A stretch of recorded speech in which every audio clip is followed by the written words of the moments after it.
Donc moi c'est Maxime Chaud, j'habite dans les Monts du Forêt. L'exploitation est composée d'une cinquantaine de vaches laitières, donc Prix Holstein, donc sur une surface de 90 hectares avec une production de 430 000 litres de lait.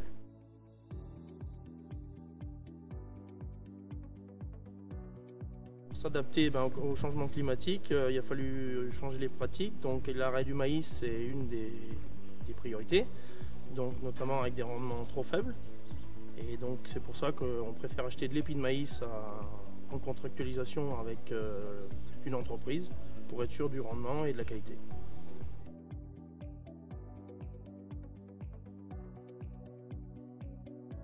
On a essayé d'implanter au maximum des prairies multi-espèces, donc pour optimiser le pâturage au printemps et faire de l'ensilage d'herbes, de l'enrubanage de bonne qualité pour que les vaches elles aient de l'herbe toute l'année, avec une production par vache qui reste correcte. Il y a eu l'implantation de luzerne, de trèfle et puis d'autres espèces de graminées, donc comme du dactyle, qui est plus résistant au phénomène de sécheresse.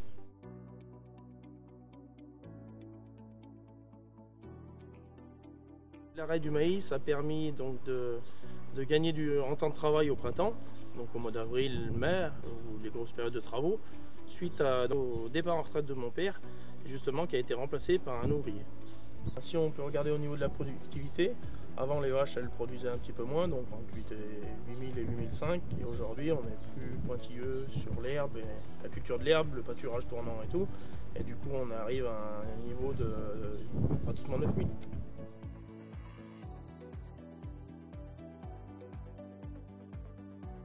Si j'avais un conseil à donner aux exploitants qui veulent se lancer, ça serait déjà d'y aller. Et puis pour trouver la personne comme moi qui m'a fourni l'épi de maïs, donc c'est un entrepreneur qui fait toute la France et après on signe des contrats.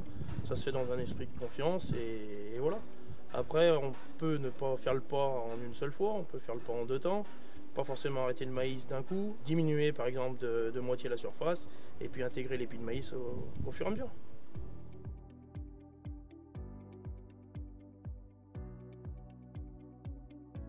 Les nouveaux projets, c'est déjà de limiter le stress des vaches en bâtiment l'été, donc en installant peut-être des brumisateurs ou des ventilateurs. Et l'autre point essentiel, c'est la ressource en eau. Donc est-ce qu'il ne faudra pas dans l'avenir faire un forage ou quelque chose comme ça pour sécuriser l'eau.